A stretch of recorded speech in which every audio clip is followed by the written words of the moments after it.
Hello tout le monde, j'espère que vous allez bien. On se retrouve aujourd'hui pour une nouvelle vidéo FAQ puisque en gros depuis l'annonce du GP Explorer, l'annonce des sponsors, l'annonce des équipages, etc. j'ai eu pas mal de questions sur les réseaux et je me suis dit que ce serait pas mal de regrouper un petit peu tout ça et de vous faire une réponse un peu collective à travers une vidéo YouTube. Alors je vous ai posté sur Instagram, n'hésitez pas à venir me suivre d'ailleurs si c'est pas encore fait. Je vous ai posté un petit encart à questions sur Insta pour que vous puissiez vous poser vos questions sur le GP Explorer si vous avez envie. On refera ça évidemment, j'ai pas pu prendre toutes les questions, il y en avait vraiment beaucoup. J'ai pris celle qui me semblait le plus pertinente et surtout celle dont j'avais une réponse à vous apporter puisqu'il y a des questions auxquelles je peux pas répondre. Il y a des questions qui revenaient beaucoup aussi, donc on va faire un petit peu le point sur tout ça. Si c'est pas encore fait, n'hésitez pas à vous abonner. Vous êtes beaucoup à regarder les vidéos sans être abonné, donc n'hésitez pas à vous abonner, mettre un petit pouce si la vidéo vous a plu. Et puis c'est parti.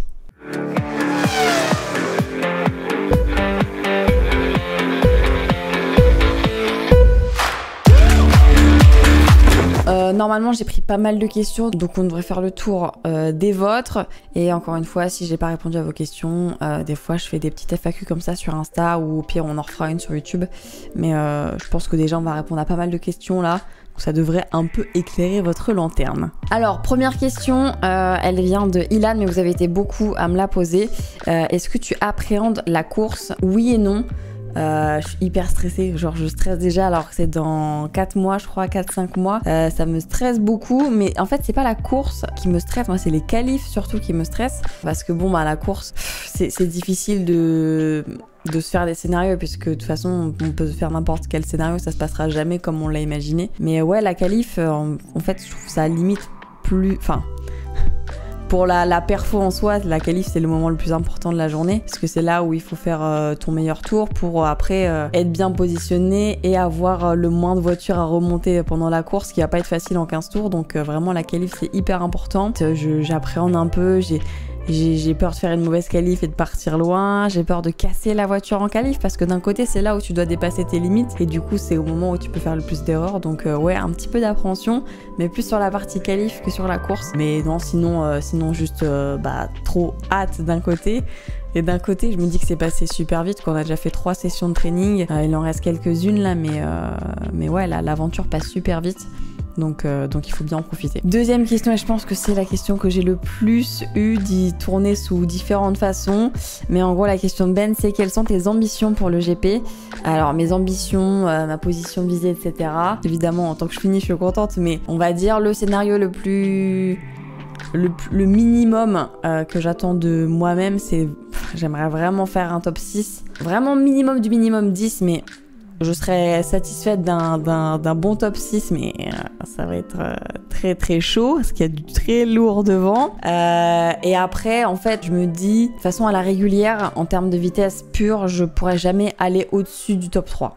Je peux m'entraîner, je peux me refaire 10 sessions, j'arriverai jamais. Je pense, en tout cas, pas avec le retard et l'avance qu'ils ont eux. Sylvain, PO, Etienne, à la régulière, c'est impossible à rattraper. Après, je pense que ce qu'il y a d'autre devant, c'est possible. Il va falloir bien travailler pour ça. On n'y est pas encore du tout. Un top 6 propre, ça serait vraiment... Ça me conviendrait, quoi. Enfin, je serais hyper contente plutôt que ça me conviendrait. Ça me paraît fort comme ambition, mais d'un côté, je sais aussi que j'en suis capable. Il faut bien travailler. Ah, mais après, il peut se passer tellement de choses pendant la course. Et c'est un peu difficile. Mais sur l'objectif de base, on va dire un top 6. La question suivante d'Aurélie, comment tu réagis lorsqu'on t'a proposé de rejoindre l'aventure? J'avais raconté un peu dans un des vlogs du GP, mais déjà l'année dernière j'étais super contente, j'avais été trop heureuse de participer au plateau télé et vraiment j'avais vraiment cette envie de réitérer l'expérience. J'espérais vraiment pouvoir... ça veut dire aussi que ça s'est bien passé si on te rappelle pour une deuxième fois, donc j'espérais vraiment pouvoir faire partie de l'aventure numéro 2, n'importe quel poste que ce soit. Bah là c'était un peu le poste inimaginable. Évidemment ça m'a traversé l'esprit, mais jamais je me suis dit que c'était un truc possible, quoi. Donc non, incroyable, évidemment. J'ai pleuré comme une madeleine toute la soirée. C'était assez dur d'assimiler l'information, mais non, trop contente de cet appel. Question de Jules qui est très intéressante. Est-ce que le fait de garder le secret avant l'annonce était compliqué? Oui, c'était compliqué. J'ai eu la chance, moi je pense que j'ai eu l'info un peu dans les dernières, où les anciens avaient l'info bien avant, mais eux c'était je pense plus facile à garder comme secret. Et moi en fait, de pas le dire ça allait, c'est surtout quand j'étais en live ou des petits trucs qui peuvent t'échapper. En fait j'avais toujours peur de dire une bêtise. Le fait de pas être là pour les trainings, ça allait parce que je vais souvent sur des circuits et tout, donc ça paraissait pas bizarre que je sois pas là pendant 2-3 jours. Mais c'est surtout quand je suis sur le simu, je sais pas, je vais streamer et je vais montrer je vais aller chercher un truc dans mes téléchargements et il y a une fois où j'ai streamé, il y avait mon truc assez tôt, il y avait les livrets du GP, les circuits et tout, donc je me suis dit putain j'espère qu'ils vont pas capter. Non, ça a été de connaître des gens mais t'es pas censé les connaître, donc les interactions sur les réseaux bah tu peux pas trop et tout. C'était ce genre de petits trucs, mais en soi ne pas le dire ça allait. C'est juste des petits trucs qui peuvent un peu te trahir, mais d'un côté c'était un peu rigolo quoi. Question de Ced, comment se passe ta préparation physique et ta découverte des circuits monoplace? Alors pour la prépa physique, c'est pas mal de sport là depuis février. Sport, j'essaie de faire un peu de cardio aussi. J'ai perdu un peu de poids, j'ai pris du muscle, donc je suis trop contente. Et pour la découverte des circuits, j'ai de la chance d'avoir un simu que j'utilise pour ceux qui me connaissent pas trop. Mon job c'est création de contenu sur le sport auto, donc j'ai un simu dont je me sers tout le temps depuis des années. Donc j'ai cet avantage là de pouvoir apprendre les circuits. Le Bugatti je l'avais fait avant sur le simu, donc moi j'avais déjà roulé là-bas, donc j'avais une petite base. On avait aussi fait du simu avec les garçons. Là c'est pareil, Val de Vienne on s'était pas mal entraîné aussi avec Étienne. Ouais, j'aime bien arriver sur le circuit et ne pas avoir à l'apprendre, pouvoir directement adapter la technique sur le circuit. On en reparlera plus tard parce qu'il y a une question à ce propos là, mais en fait comme on fait pas que le Bugatti cette année sur les entraînements, et ben il y a besoin d'apprendre des nouveaux tracés pour arriver au training et avoir déjà le tracé en tête. Je trouve c'est un gain de temps qui est pas du tout négligeable. Donc ouais, simu à fond. Et puis pour la voiture ça allait, la découverte de la voiture ça m'a pas perturbée. J'avais déjà fait de la Formule Renault en stage. Petit truc de différence, c'était le halo que j'avais pas, et au final j'appréhendais un petit peu, mais en fait quand t'es dans la voiture il est super bien placé. Et en fait, tu le vois pas, tu fais même pas attention. Enfin, c'est spécial dans le bon sens, parce que vraiment, tu ne le vois pas, tu le ressens pas du tout. Et non, après, pour la conduite, pareil, sur le simu, j'ai l'habitude, pied droit pour l'axel, pied gauche pour le frein. Les palettes, j'ai l'habitude aussi. Donc, ouais, ça aide un petit peu d'être dans ce milieu-là et surtout de faire du simu pour s'adapter. Question d'Arthur, à quand le plein gaz à la courbe de Dunlop? Alors c'est vrai que pour la première session, c'était vraiment découverte. J'avais poussé un peu, mais au fil de la journée, essayé de ralentir le moins possible, mais le déclic de le passer à fond, je l'ai pas. Enfin, je pense que dans les nouveaux personnes l'a eu dès la première session. Mais là, du coup, le fait d'apprendre sur d'autres circuits, d'autres enchaînements, d'autres freins, d'autres virages, d'autres passages en courbe, ça te permet d'améliorer ta technique. Et là, c'est vrai que du coup, avec tout ce qu'on a pu apprendre sur les précédentes sessions, j'ai hâte de retourner au Bugatti pour tester ça. Et du coup, ouais, c'est vrai que l'appréhension sur le Dunlop, elle y est plus du tout, quoi. Je sais exactement comment positionner la voiture, à quel moment freiner, dans quelles circonstances et tout. Donc c'est vrai que c'est un truc que j'ai hâte de pouvoir faire là sur les prochaines sessions quand on va retourner au Bugatti pour mettre ça à l'œuvre. Là, ça y est, le déclic il est passé. Il fallait prendre un peu confiance en la voiture, en moi aussi. Donc non, là ça devrait aller. La prochaine, on va tenter ça. Pas dit que ça passe, mais moi je vais le tenter. Question de Brian, j'espère que je dis bien ton nom. Bonjour Anna, qu'est-ce que tu dois le plus travailler, améliorer dans ton pilotage? Comme je vous disais avec le simu, les trages en général, ça va très bien, juste le temps de se mettre un petit peu sur le circuit en fonction du dénivelé, etc. qu'on peut pas forcément ressentir sur le simu. Les trages, ça va, moi mon gros point. Ce que je dois travailler surtout, c'est mes freins et aussi me méfier un petit peu sur la réaxel. Des fois en sortie de virage, je réaxelle un peu trop et donc petit spin. Mais moi, mon gros point de travail, c'est le frein. En fait, je le vois quand on a un plutôt gros frein, je freine, alors pas trop tôt, en général à ce qu'on nous dit de freiner, mais je vois que j'ai de quoi faire, quoi. Je peux reculer mon frein pour freiner plus fort.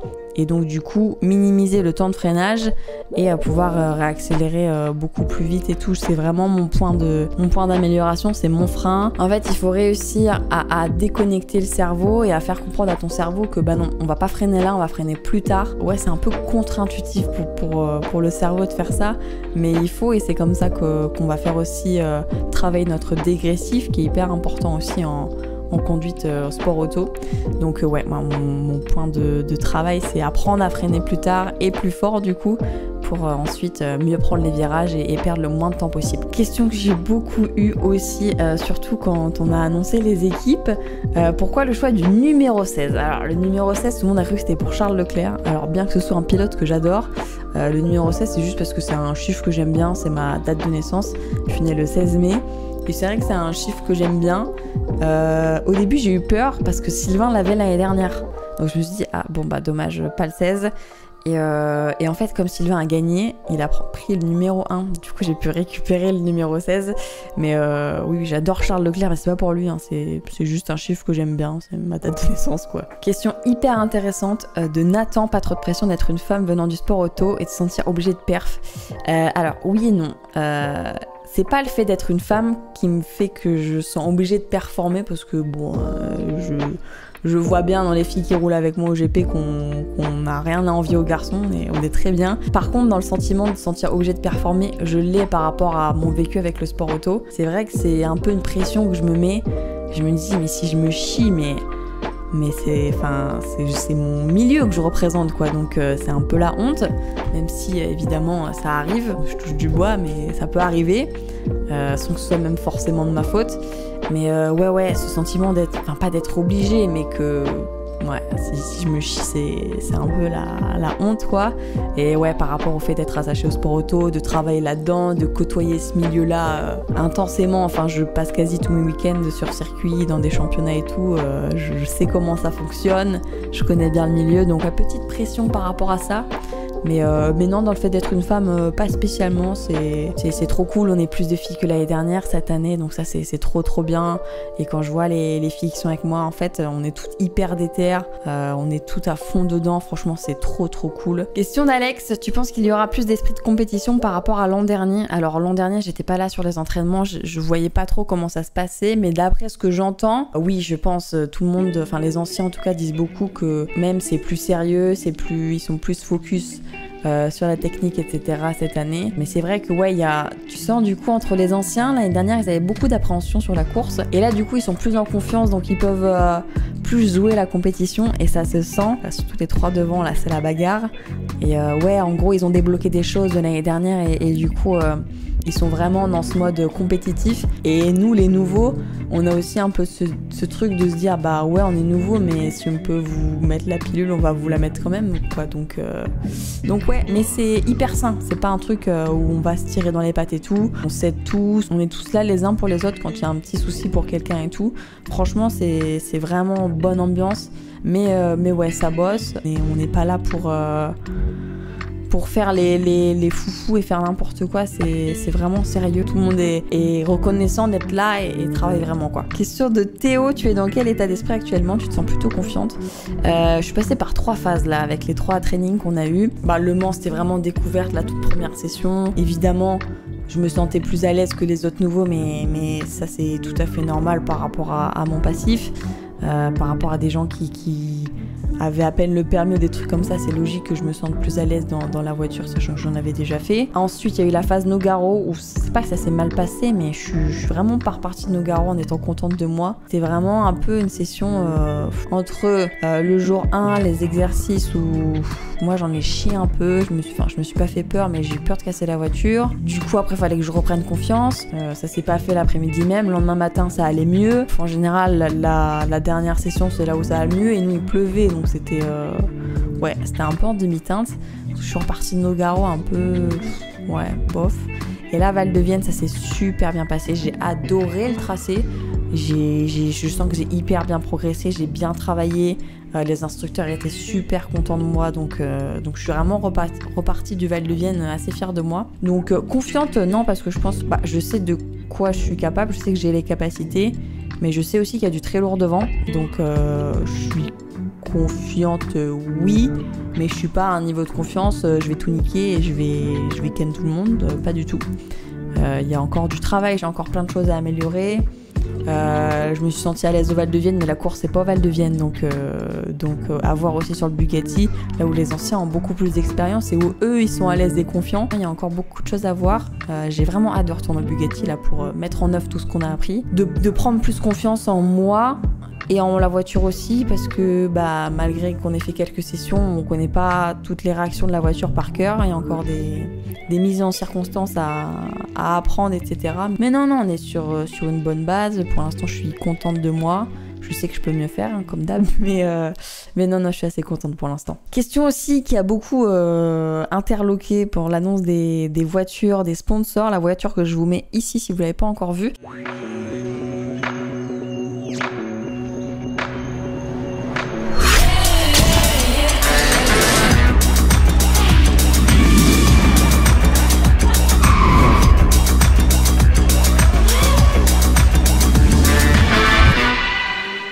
Notre voiture avec Maxime qui est mon coéquipier est sponsorisée par la radio Move. D'ailleurs, je fais une petite parenthèse sur la question. J'ai travaillé, avant d'être créatrice de contenu, j'étais animatrice radio. Ça a été ma passion pendant des années. J'ai tout mis en œuvre dans ma vie pour pouvoir faire ce métier et tout. Et donc j'ai travaillé 4 ans chez Fun Radio, un petit peu partout, à Paris, en région. C'est vraiment un métier que j'adorais. Cet été, j'ai dû faire des choix dans ma vie. Il y a une situation qui s'est très bien profilée, c'est-à-dire ce que je faisais à la radio ne me plaisait plus vraiment. Et d'un côté, mon travail sur les réseaux prenait de plus en plus de place dans ma vie. Du coup, j'ai fait la jonction. J'ai arrêté mon métier d'animatrice radio pour me lancer à fond sur les réseaux. J'ai fait une vidéo là-dessus d'ailleurs. Si vous voulez la voir, je vous la mettrai en épinglé. Et du coup, j'ai toujours cet affectif à la radio dans ma vie. Même si c'est plus mon métier, c'est vraiment quelque chose qui reste une passion pour moi. Et donc voilà, je trouve ça trop chouette de pouvoir être sponsorisé par une radio qui en plus met beaucoup en avant les créateurs de contenu ces derniers mois. Donc c'est trop cool, je suis trop contente, ça lie un petit peu mes deux passions quoi. Et du coup la question de Jean, c'est pourquoi ne pas avoir fait une voiture 100% alpine comme tu es ambassadrice e-sport. Alors déjà pour vous expliquer rapidement, sur notre voiture avec Maxime on a quand même le logo Alpine, évidemment en lien avec le fait que je sois ambassadrice. Du coup Alpine sera notre sponsor constructeur pour la course. Mais du coup il n'y a pas de voiture Alpine, écoutez c'est même pas un choix ou quoi, c'est que ça s'est fait comme ça. C'est vrai que je suis liée à Alpine moi de par mon contrat toute l'année. Je représente la marque Alpine toute l'année. Et comme je l'ai déjà dit aussi, en fait, le GP, ça me sort vachement de ma zone de confort parce que du coup, je me suis retrouvée avec un coéquipier que je connaissais pas avant. Donc, moi qui suis un petit peu introvertie, ça me pousse un peu à m'ouvrir aux autres. Et puis là aussi, de travailler avec des autres marques qu'Alpine, ça m'ouvre aussi d'autres portes, etc. Et Move fait vachement sens en plus avec moi, donc c'est trop cool. Et ensuite Alpine de leur côté, l'année dernière ils avaient déjà travaillé avec Manon et JLC, donc ça fait sens aussi qu'ils continuent de travailler avec eux, qui sont maintenant dans 2 équipes distinctes. Et voilà, mais on a quand même le soutien d'Alpine. Moi j'ai Alpine eSport en interne qui me soutient beaucoup dans ce projet et dans plein d'autres choses, donc non c'est pas forcément un choix déterminé, c'est que ça s'est fait comme ça. Donc ouais, il n'y a pas de raison particulière qui fait que, c'est juste que Alpine puisse travailler avec d'autres créateurs aussi sur cet événement. On travaille déjà ensemble toute l'année.